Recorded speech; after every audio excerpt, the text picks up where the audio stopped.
Go ahead. So let's begin. So our talk will be by Frank Sottile from Texas A&M.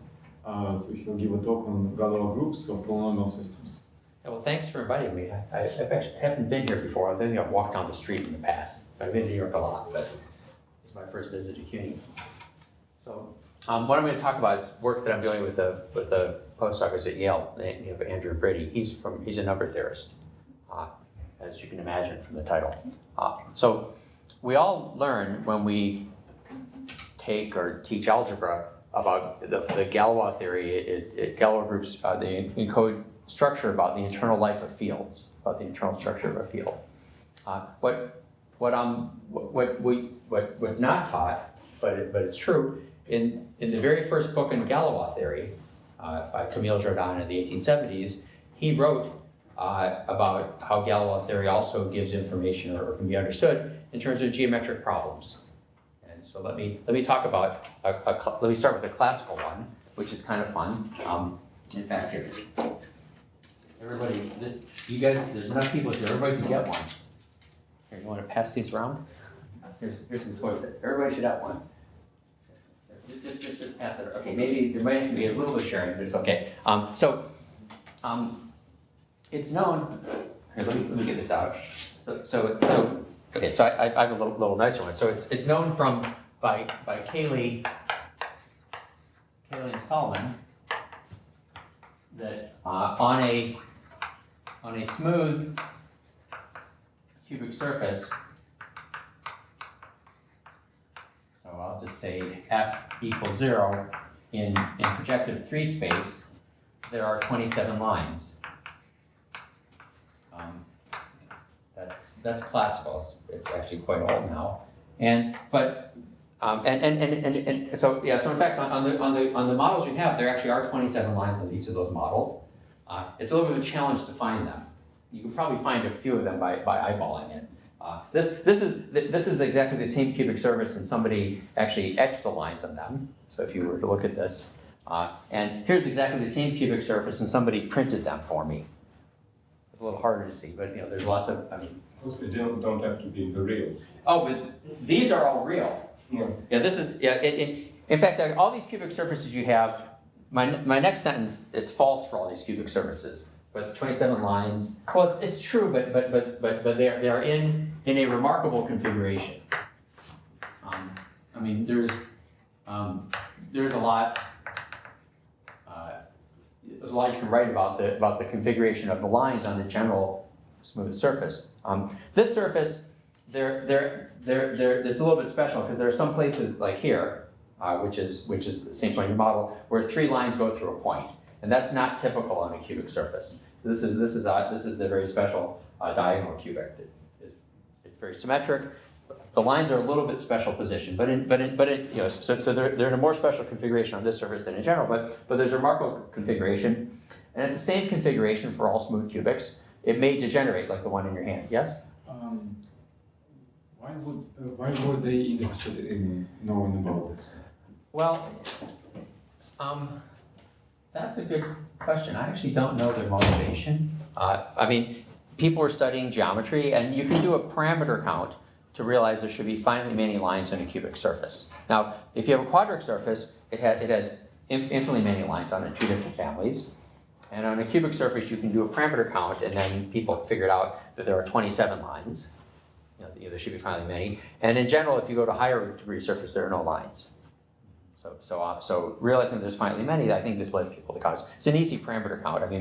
You restrict, if I have a general line in space that's given by 4 parameters, like the 2 points in the ceiling where the line meets the ceiling, 2 points in the floor where it meets it, and then you can evaluate that on the cubic surface, on the cubic polynomial, and you'll get, if you parameterize the line with these parameters, and then with these 4 variables, you'll get a univariate cubic, which has 4 coefficients.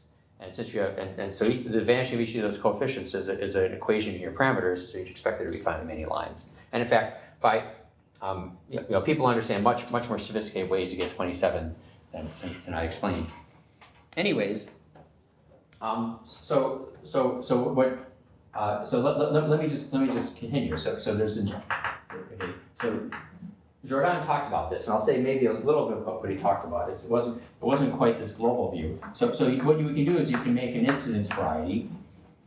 This is L is a line in 3 space. This is and then F is just a cubic. A cubic has 20 coefficients. I don't really care about it being compact, such that F restricted to L is identical to 0. So you can consider this. These are lines that lie in cubics, and this maps to C20, and what's known from this work of Caitlin Solomon is that outside the locus of singular cubics, which is a degree 32 hypersurface in this space. Each fiber has 27 lines, and again, the lines, if the lines have an interesting have an interesting structure, and here this means that each fiber, not 27 lines, each fiber has 27 points because in fact my lines are points. I'm going to Grassmannian, and so this is actually a degree 27 covering space.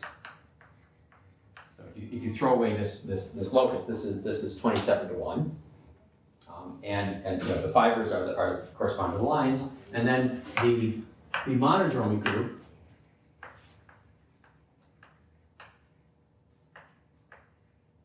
of this branch cover. This actually, we know it's equal to the Galois group of okay, so officially you need to take the Galois closure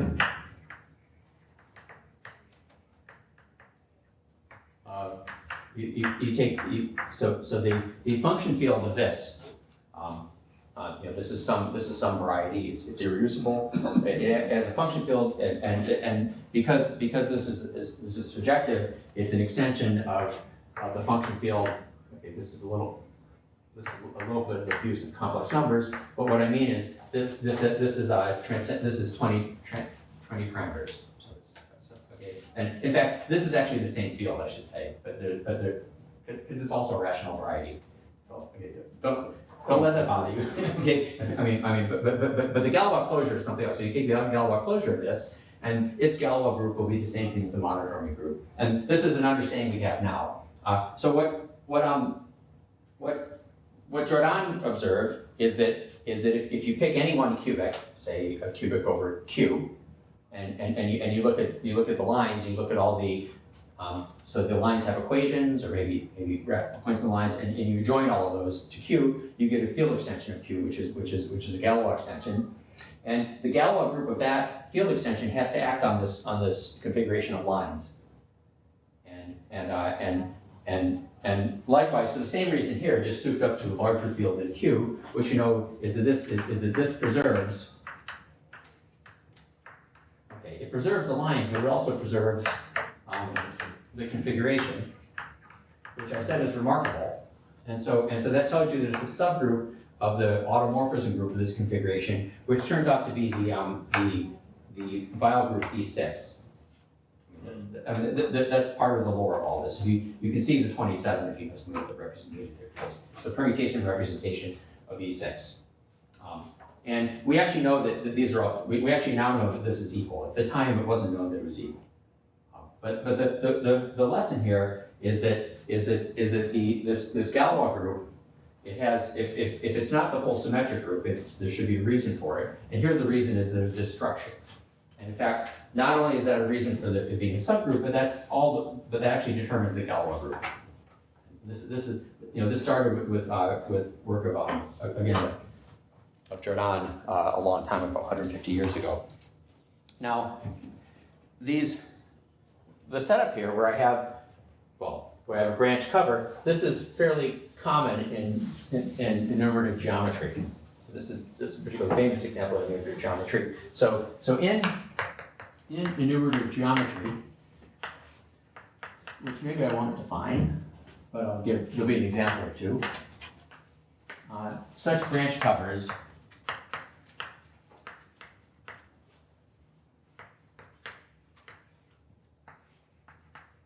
I'll just write it as gamma dash. These are common. And they rise in the same way. You have some configuration space of something. In this case, it's cubics, but it might be say conics in the plane. Configurations of 6 conics in the plane, and there's an incidence variety you construct of conics that are tangent to them. And your numerator problem is understanding the degree of this, but then then you have a branch cover, and there's other questions you can ask. These are arithmetic questions. And now when this happens, so the corresponding Galois group, which I'll just call Galois gamma over S, because it's not really, I mean, you want to say the Galois closure or join all the solutions. This should one, it encodes any structure. It encodes structure that one might have, structure of this problem. And 2, it also controls specializations. And let me explain both of these a little bit. So in this case, as I point out, it encodes the structure. It also the configuration space of this special set of lines that are on here. This is a subgroup of E6, and that's the usual Galois. That comes from the usual Galois correspondence, for instance. And that's an example of a specialization. But let me say this a little more algebraic or a little more geometrically. So the first point is what has been called the Harris principle. Is that so Joe Harris wrote a paper about 100 years after Jordan's book in which he revisited these topics, and in particular his paper reviews why this is actually equal. That was determined sometime in the 20th century, and looks at a number of other problems. And he makes an observation that the Galois group it should be as large as possible. So in this case, it wasn't just a subgroup of E6, it was E6. It was the structure explained the Galois group. And so that's, and the second thing is that by controlling specializations, if you have some map into S, so I guess, I'm sorry, gamma Gordy, you can look at the pullback of gamma, and well, you look at the pullback of gamma, which is and then this maps to V. This if V meets the regular locus of this map, this will also be a branch cover, and so and what you get is that the Galois group of this pullback, or the monodromy group, maybe make more sense. This would be a subgroup of the Galois group of the original group, of the original setting. And this is like if you for instance, if you have a integer polynomial and you reduce it modulo prime and it's a good prime, then the Galois group of that will just be, well, it's no longer a field extension, but it still has a monodromy group. That'll be a subgroup of the Galois group over Q, and there's a Frobenius element there. And this also works geometrically, not just simply at the point of arithmetic primes. So my group, or people I work with, we've been studying these Galois groups in geometry. I wouldn't say this is our main focus, but for about 10 years now, I've been working on this with different people. And so I've been studying with many others.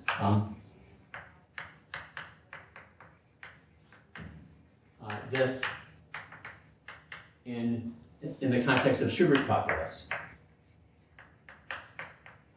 And I'm not going to describe Schubert calculus other than these are geometric problems that involve linear spaces that meet other linear spaces with certain conditions. And it's a large and well understood class of problems, geometric problems, And because of this, it's, at least for me, I'm very familiar with it, it was a fruitful place to look. Also, because of work of Ravi Vakil and other people, we discovered that there are Schubert problems that have smaller than expected, the Galois groups are not the full symmetric group, and so it seemed reasonable to look at these.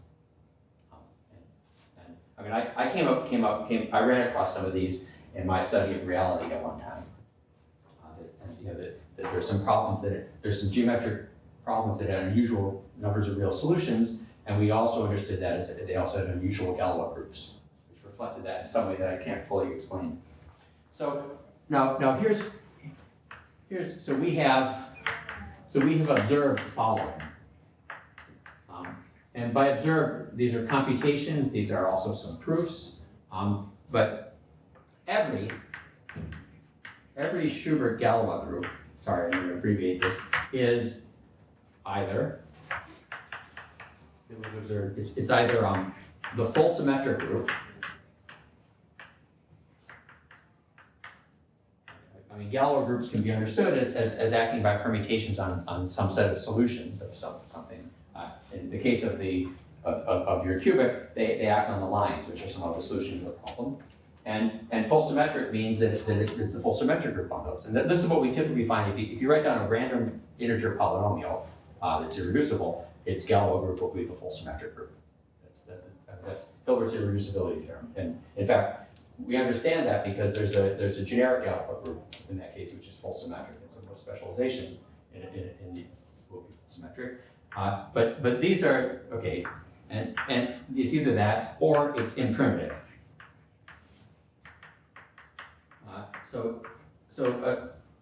Something which acts as the full symmetric group is highly transitive, and these groups are always transitive. It's multiply transitive. It's n transitive, and these are permutation groups. There's a classification of permutation groups into so these are all transitive groups. Be. And like the first level of classification are primitive groups which are slightly more than transitive, and imprimitive groups which are well, I'll give a definition for a second. And now I should point out that the E6, the group E6 is in between. It's a primitive permutation group. But this is not from Schubert calculus. So this is not really a statement of audible geometry. It's a statement of what we've observed in this class of geometric problems. But let me define what primitive and imprimitive means. Are you going to define what Schubert problem? A typical problem in Schubert calculus would be, in fact, the easiest problem. It's a very classical problem. You consider 4 lines in space, and any 4 lines. They should be general, so they don't intersect. And you're asking for the set of lines which meet them. And some work, which I won't do, shows you that there are 2 lines that meet 4 given lines. This is very classical. It's known in the early 19th century. And that's an example of a Schubert problem. You could look for 2 planes in 5 space that meet 6 3 planes, and there's 5 of them, and there's a beautiful genus 1 curve behind it. You know, it's actually quite complicated. It's like beetles, like classifying beetles. But it's been classified, and these are easy. These are not so hard to study because we understand their structure. And so out of the many millions of problems or tens of thousands of problems we studied, there's a handful which are not full symmetric, but they're always in primitive, and we understand the structure of them. So let me say what primitive is. So a permutation group.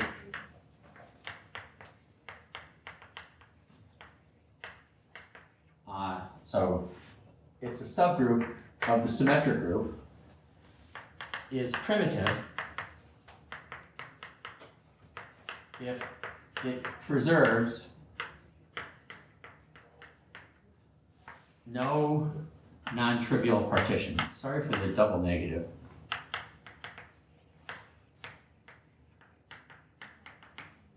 An example of a permutation group which is not primitive would be the symmetries of a square, because in a square, right, the Hilbert group, in a square, any permutation has to preserve the diagonal.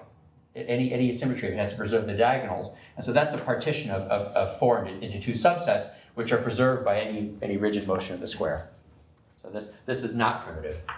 So D, I'll call it D4 is not primitive.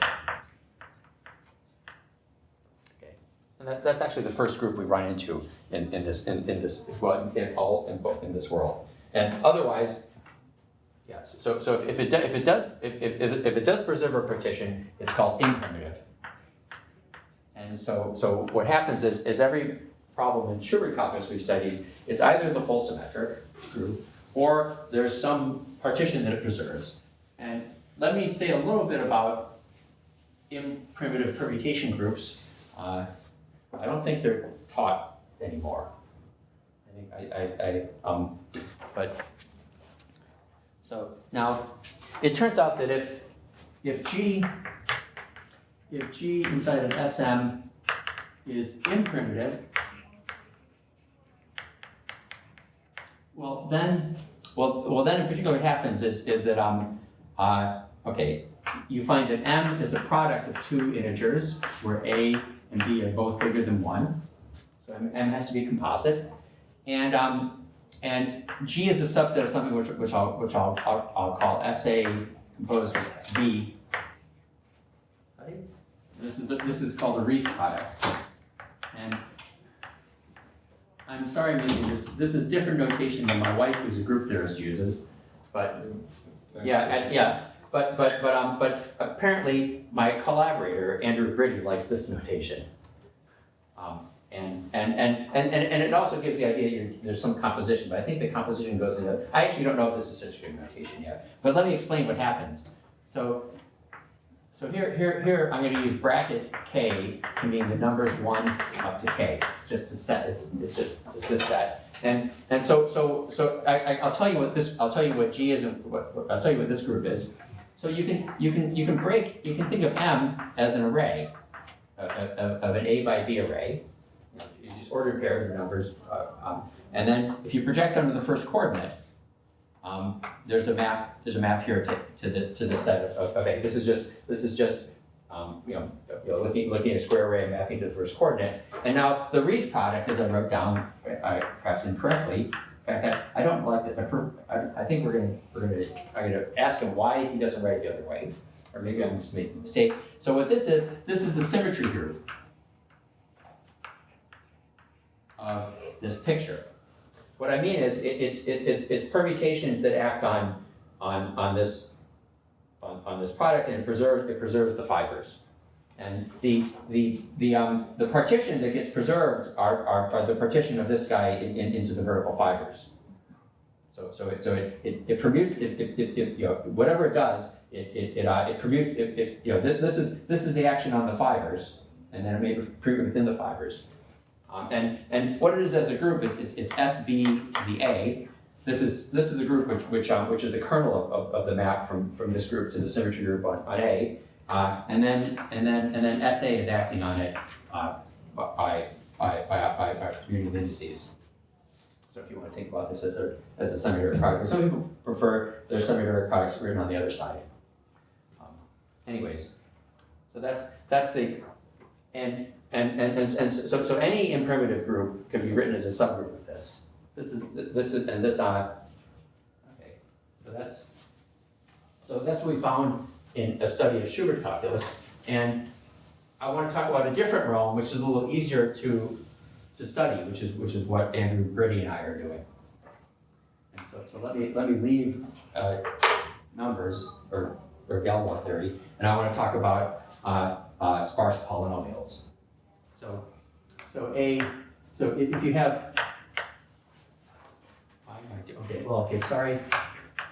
This is a vector. So this corresponds to this is an x1 of a monomial. So I can think of x to the a is x1 to the a1 times xn to the an. It's a character of the torus, if you may. And this is a Laurent monomial because these can have negative exponents. And then if you have a finite subset, that again finite, I can consider a polynomial, which is where the monomials come from the set A. So here this is a complex number, and this is a polynomial with support A. And I don't require these to be non-zero. Now, and I'm going to write C to the A. This is going to be the space of such polynomials. So it's a vector space, and the points in it are polynomials whose support is contained in A. I need to have a parameter space to work with.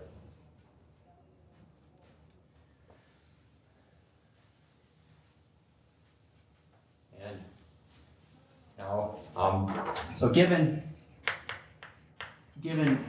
a list of such sets, one is good and are better A, I'm going to write C to the A is just the direct sum of these. Well, it's the direct sum of these vector spaces. And what is this? This is the parameter space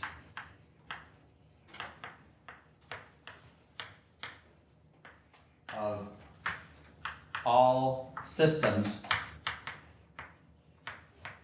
of polynomials. So I give a list of polynomials. F1 is F2. I'm going to think of this as equations where the support of Fi is Ai. So this. So you're fixing x1 through xn and you're using the same variables for yes. other pieces. Yeah. I'm thinking these are polynomials actually on C star to the n, and x is a variable in that. So it's the same. So we're looking at polynomials that have different shapes. This is the family of all of them. And there's an important theorem of Bernstein and Kushnarenko, which Oskar Kovansky had a hand in certain ways. So I'll just put Bernstein and Kushnarenko. And what they show is that Kushnarenko did this in the case that all the supports are the same, and then Bernstein generalized this, the general case. And his and what I'm talking about today, his proof, actually the ingredients of his proof are very important. So they show that there exists an open set U inside of this parameter space, consisting of systems. Maybe I use F equals 0 for the system that have exactly, okay, and something called, okay, I'm going to write this out in insane words, and what this is doesn't matter, but it's an example of saying something precisely. Solutions. So there's a number here, which I'll just write for M for. I mean, this is a mixed volume of a collection of convex hulls. It's written in terms of information about polytopes, integer polytopes, but it's a number. This means solutions in the complex torus, and you count with multiplicity. Of course, you can also look at the solutions that don't have multiplicity. That'll be a smaller open set, but this is the open set that I want, because the complement of this will be important for me. Maybe. Well, it's important in our proof. I don't know if I'll actually say it. Okay, so this is an example of a family. I mean, even though I'm talking about this as polynomial systems, this is really a basic system of enumerative geometry. You have a collection of hypersurfaces of a given shape, given by the support here, and you're wondering points that are common to them. So points that lie on n different hypersurfaces. And I'm looking at the family of all such problems. So this is. I mean, you don't think of points as being very geometric, but this is a problem in enumerative geometry in the sense that I did not define it for you.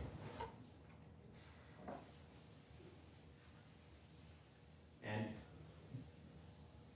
because we understand, we have things like this really wonderful proof of Bernstein, and there's been a lot of people who studied these polynomial systems a lot. This is I think an even better place than Schubert calculus to ask about Galois theory. So let me set up Galois theory and tell you about some work from the last year on this. So well, G gamma, which depends upon A, this is the set of all points x, f. So in C star to the n cross C to the a such that f of x is 0. So this is, for a polynomial system, this is the set of solutions of that polynomial system. It's the instance variety. This actually turns out to be smooth, and the projection. Well, you can check that if you project it to here, you get a linear subspace of this of the correct dimension. So it's really just a vector bond over C star to the n. But the more interesting place is if I map it to here, and so this is a branched cover, and the degree is this number m that I wrote on this mixed volume, and so it has a Galois group, which I'll just write as Galois A. This is the Galois group of this branch cover. And what this does is whatever this group is, it tells us many things. First of all, it tells us geometrically, it tells us what's the monodromy of this cover, as long as I'm outside of this far enough outside of this open set so all the solutions are simple. It's also, if I take any system of polynomials from any particular system of polynomials, and I consider the coefficient. If I take any particular system of polynomials, it will tell the Galois group of this. I can take that system, I can solve it, join the roots to whatever field my coefficients were in, and then I'll get a Galois extension. And this is related to the Galois group of that. This will be the Galois group that will essentially be a subgroup of this. There are some cases where it's not a subgroup because there's a difference between Q and C. So if you work, there's a little bit of a problem if the extension involves some constants. And in fact, but in most cases it is what you expect. May I ask you a question? Sure, please. So this, the complement of that open set contains all these situations in which you would have no solutions or infinitely many solutions. Is that the idea? Yes. Okay. Yeah, and in fact, actually, the complement of that set is a union of pieces, and these pieces correspond to solutions that have disappeared off to certain toric directions of infinity. There's a direction at infinity for which the system has a solution, and so you would call that a facial resultant. And places where there's infinitely many solutions are inside of there. Is this an existential result, or actually it's? Well, we actually he explains what the complement is. Mm-hmm. The complement is exactly the set of systems that have a solution at infinity, and I mean I have to explain, but it's not. It's at a toric infinity, meaning that there's a you can take a monomial direction and add a divisor at infinity, and the system makes sense there, and that system on that face has a solution because it's n polynomials and n minus 1 variables.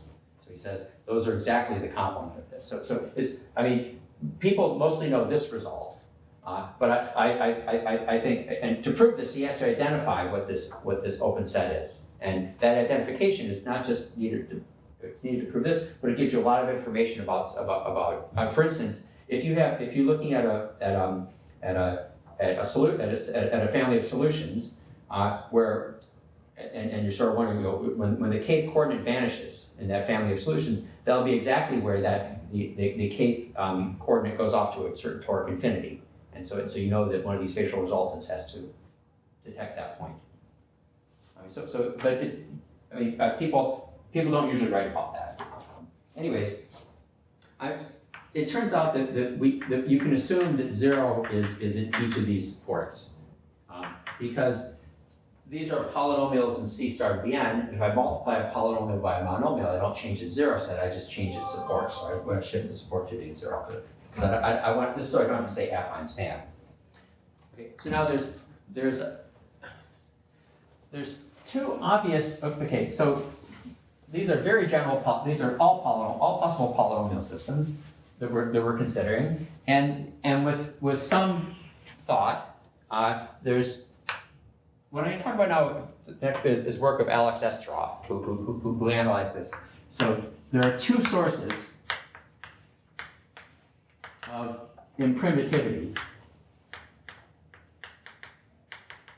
for this. I'll give them first by examples, and then I'll explain it a little bit more. So an example would be, suppose I have a univariate polynomial that in fact is really another univariate polynomial evaluated at, say, x squared. Mm-hmm.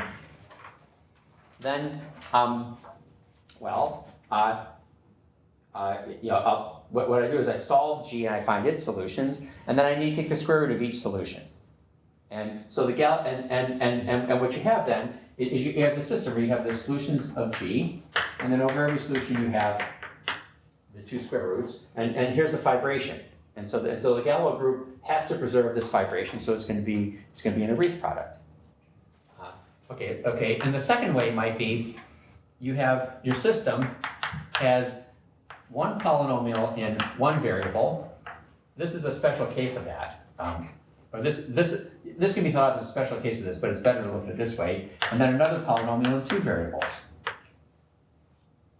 And so again, to solve this, you first of all take the solutions of f, and then for every solution of f, you plug it into G, and you get another univariate polynomial, which you then solve. And this will also have a fibration structure. Okay, these are somewhat obvious. And so I'm going to say a little bit more. I'm going to explain these a little bit more generally. So case one, this occurs in my setting of a system of sparse polynomials, where if you take the integer span of these supports, if this span is inside of but not equal to z to the n. So in this case, you just get the even integers, for instance. So if it's inside and not equal to this, well, then what happens? Okay, well, you can identify this with a full rank sublattice of z to the n, or also no solutions. And then under this identification, there exist supports b1 up to bn inside of zn, really inside of this copy of zn. And there exists a homomorphism phi from c star to the n to c star to the n. It's surjective. Here the homomorphism is squaring. And in fact, this homomorphism comes from the quotient of this lattice by that lattice. It's actually this Pontryagin dual, if you want. I think that's correct. You have this, and then what happens is systems. My original set of systems. So given this, there exists some system G in some system with this support. In fact, it's the same coefficients. I'm just indexing the monomials differently, so that f equals G composed with phi of x. So this is really here. This is really what's happening. This is just doing it in a multivariate setting.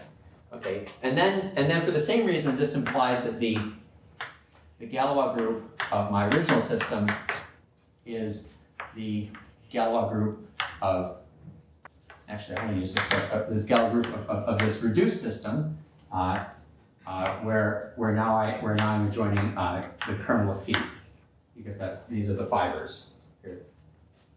The kernel of phi x on the fibers, that counts the fiber. So this is so in this case, the Galois group is a subgroup of this. We do not know if it's equal. And then the second one is a little more complicated, but so there exists some number k such that after reordering and maybe changing variables,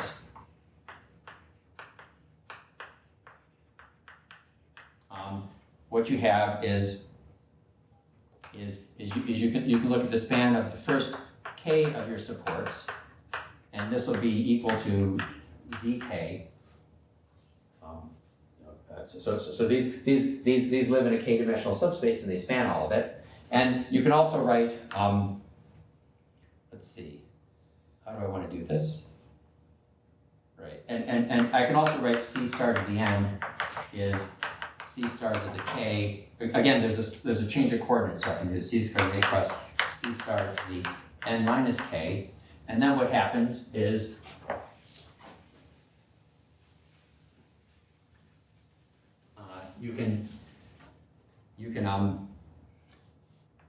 then the original system f of x, okay, I'm going to call these y and z.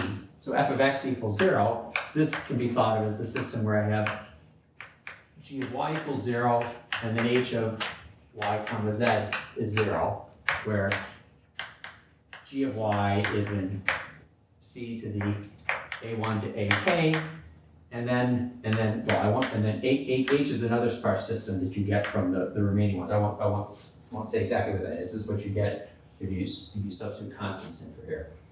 And then what happens is maybe I'll just say this is c to the I guess I'm going to be b1 to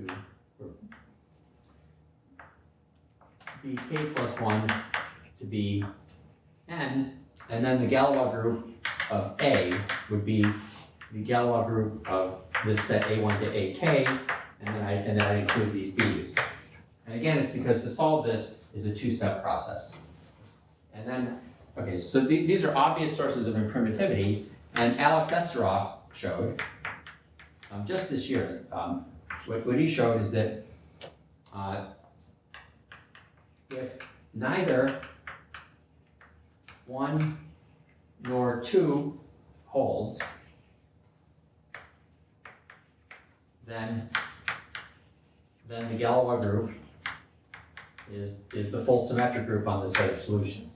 So what he showed is that if this doesn't happen, then in fact it's the full symmetric group. And doing that, he had to use some new work that people have done the last few years, understanding the discriminant of sparse polynomial equations, and in particular showing that some condition people have studied rules this case out, the second case out.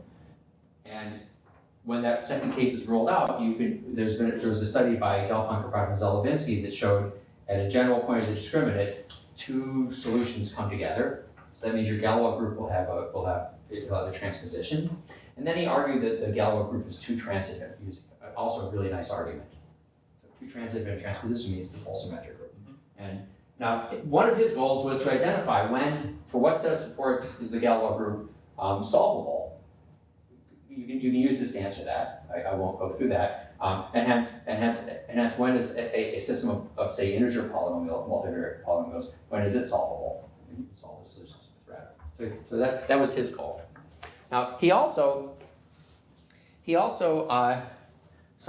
he conjectured in this case that this is actually an equality. And what happens in the second case, well, so, okay, what did I say? He conjectured, if in this case, this set of supports doesn't satisfy 1 or 2 further, then he conjectured this is an equality. And this case is a little more complicated because there are several ways that this condition can happen several times and interact with itself in interesting ways.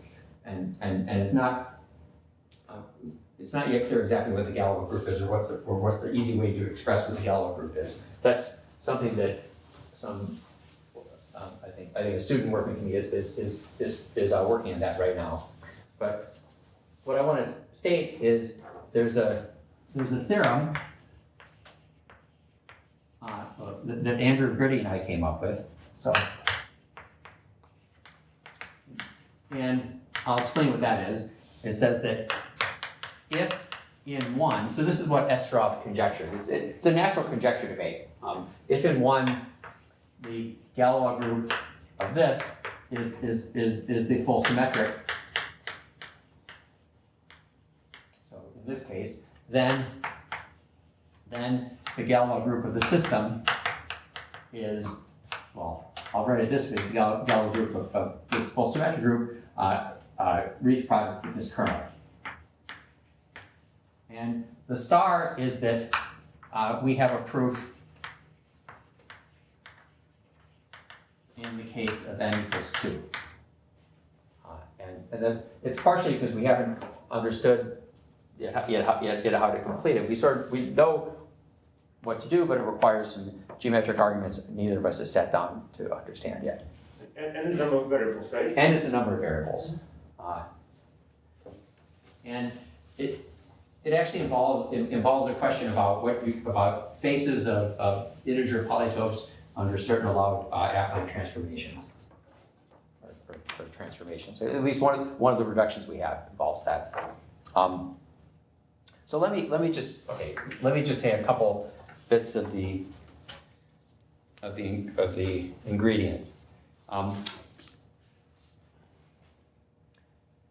The argument comes from number theory. So you can. Okay, I'll just do this. So I'm gonna.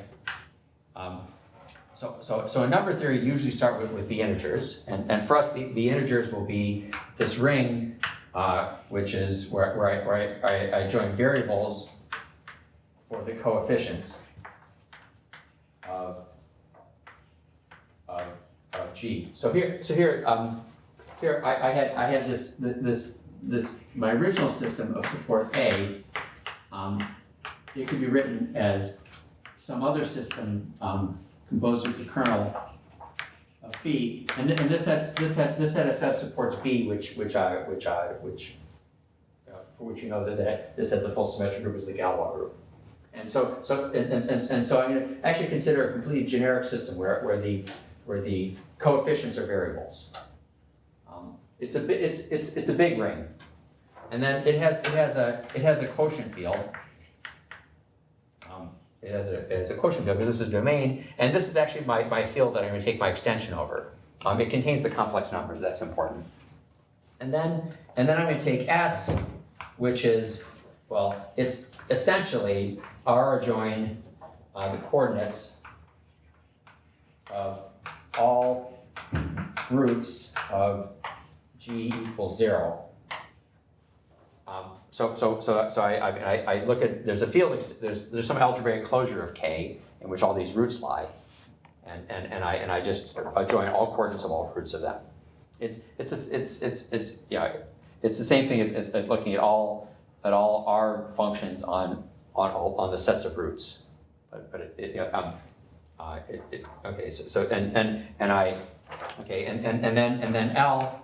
L is the quotient field of this, and because I've adjoined all the coordinates of all the roots, this is a Galois extension of K, and so what we know the Galois group of L over K is some symmetric group, and that's some of the data we start with, and then what we want is we want a further field extension where we so that's a field extension given by the roots of G, and we want to extend this further. So M is going to be K join all the roots of coordinates of solutions of F equals 0. So this and what we want to do is we want to study Galois, the Galois group of M over K, and we want to show it's the symmetric group with this Reith product. Okay, that's so. The reason I started talking to Andrew Britty is I know many ways using geometry and some luck to put limits on the size of a Galois group, like Alex did and Schubert calculus. And I know almost no ways to show that a Galois group is large enough. And in his field, which is arithmetic dynamics, people are often proving theorems to say a Galois group is big. And they have methods to do this. It turns out they don't apply, but the ideas behind it, which he's well versed in, and being a postdoc, he's really eager to work on new things, which is what you should do as a postdoc. And he's been very, very helpful here. So it turns out that this is the same thing as showing that the Galois group of M over L is simply the kernel of phi to the number of solutions. This statement would be equivalent to this because this is there's a map from both of these groups to SM, and we know it's surjective, and this is the kernel of that map. And if the kernel of that map is this, that tells us that it's actually the wreath product. And what this amounts to, okay, so I'll say a little bit about what are some ingredients here without saying anything too serious. So we may assume that phi is diagonal. So it's x1 to the d1, xn to the dn. This usual Smith normal form.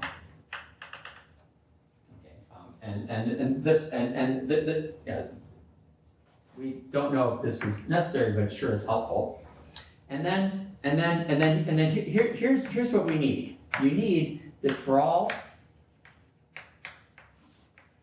all roots beta and gamma of g equals 0. So you can think of these as parameterized solutions to a system of polynomial equations, because the parameters you can just think of the elements in some field extension, but they certainly lie in here, which is over R. In fact, it's not quite over R because you have to invert some things in order to get to S. But it's essentially, this ring lies over that ring, and once you've inverted something here, it's a flat extension. And then what we need is for this, and we need that L of the I coordinate beta to the 1 over di. So this is one of the roots we need to adjoin to solve the. So what our equation is doing is we're looking at phi inverse of beta such that g of beta is 0. That's what our system is, and so we need to know if we adjoin one di root of one of these, and we intersect this field with the. Sorry, this is supposed to be a j with the dj root of another one, that this is L.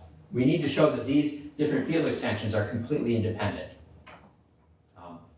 If it turned out that these numbers were relatively prime, then this would happen, but in fact, because they divide each other, we're just out of luck. That's just how it goes. Although in the case that you can rewrite this to the relatively prime, then you're not out of luck. And also, if beta equals gamma, of course I is not equal to j. So what you need to show is that for the same solutions, the different roots are distinct, and for different solutions, the different roots are the same. And it turns out that when I equals j, this is the same as the case of n equals 1, and it's done. It's not quite classical, but it's not that hard. Or it's easy. Wait, that doesn't look right. Beta is equal to gamma. So if they're equal, so I'm taking all pairs of roots. So if beta equals a gamma, you have to be comparing. Otherwise, these are the same. If beta equals gamma and I equals j. Oh, okay. Yes. So you need to show that. I'm sorry. It suddenly got very technical with indices. I'm sorry about this.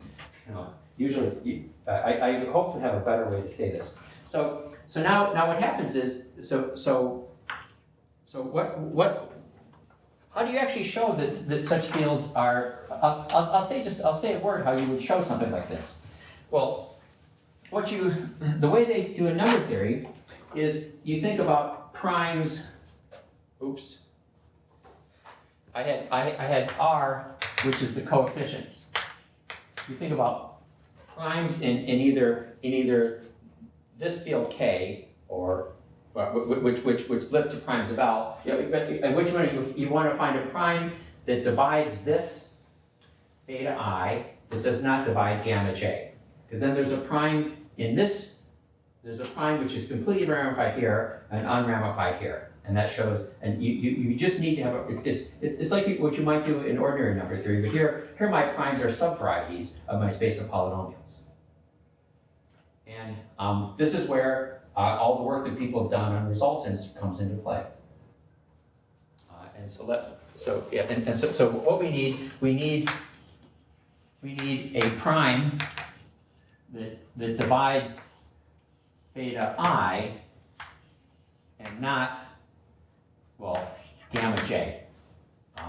For this is when I is not equal to j. And this is provided to us by symbolic computation tells us what are the primes that divide these roots. So what I can do is there's something called an eliminant. So And- since I'm a number theorist, Yes? you discuss this, there would be the possibility that beta I is a unit. It's not. And so you have to know that. No, we do know that. Okay. Yeah. So what I'm gonna do is I'm gonna exhibit a prime that divides it, which makes our life better. Yeah. So that's what we need. So what happens is I have this polynomial system, and what I can do is I can eliminate all the variables except xi. And you get a univariate polynomial in xi, which is the consequence of these polynomials. Now, and now then, okay, so if g of beta I equals 0, that means that beta I divides the constant coefficient of g. And so right, because the constant coefficient of g is the product of all these betas. So what I'm going to do is you can identify what the constant coefficients of these elimination polynomials are. They are certain resultants, and what one has to do is one has to find a way, or at least this approach requires us to look at two different eliminations and show that that for each one of these eliminations, the constant coefficient has a prime divisor, which is actually just a hypersurface, which does not occur in the other one. And so this is a program for solving it because now you have to actually understand what these constant coefficients are. Let me just try to finish off with just a little sketch. So this is the convex hull of A1, which is also the A2. Actually, it'll be some, here's this case when n equals 2. It'll be some polytope. And what happens is if I want to eliminate, if I want to eliminate x from here, what's going to happen is I'm going to get a polynomial in y. So my elimination, if I eliminate x, I get a polynomial y, I'm going to get a univariate polynomial. And it turns out that the constant coefficient, or the constant term, will be a contribution coming from this space, and from this space, and from this space. Because these are the places, these come from solutions that escape to infinity, where infinities where y goes to 0. Right? If I have a solution whose y coordinate is 0, it's escaped to infinity, but it has to escape to infinity in a direction that points down. And likewise, for the x coordinate, it'll have a contribution from each of these spaces, and in particular, the contribution from this space, this will be a hypersurface which divides all the y coordinates of my solutions, but doesn't divide any x coordinate. And likewise, this will be there'll be a hypersurface here, which is a prime, which divides all the x coordinates of my solutions, but no y coordinate. So one has, at least this approach requires looking at geometry to try to find, or geometric combinatorics to try to find this.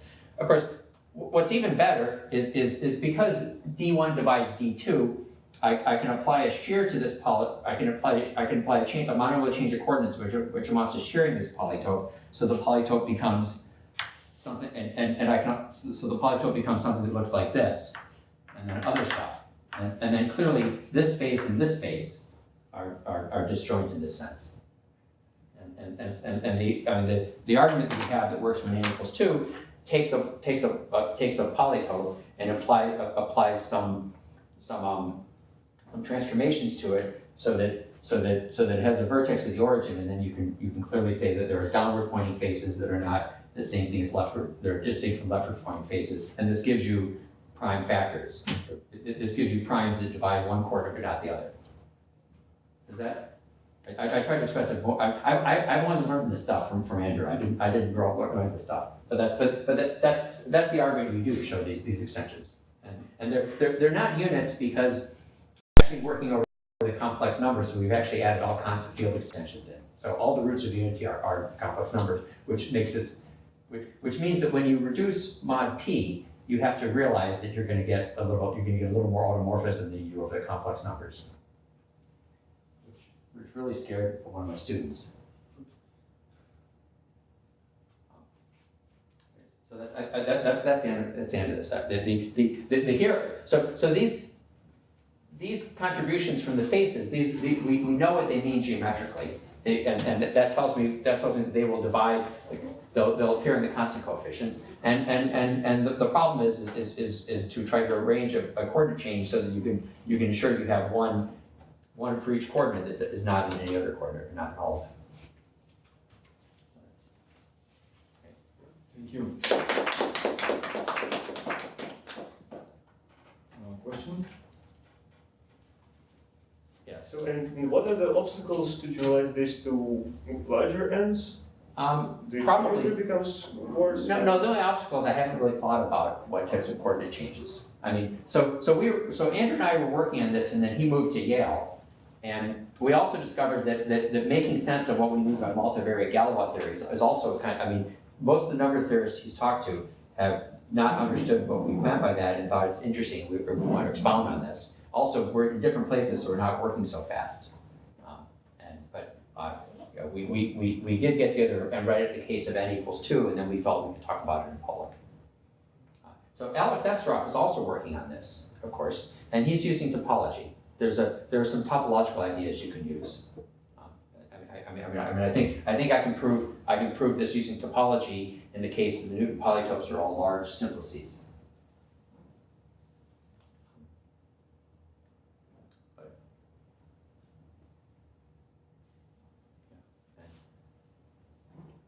More questions? I should also say, the reason we did, so Andrew and I were working on Schubert calculus because that's where I was living, and it's really complicated there. And when Alex Estroff's paper came along, we realized this is a better place to start to develop our ideas. Because I got Andrew involved since he knows things that I absolutely do not. And so we want to start somewhere. I think you can. I should apologize. I'll need these.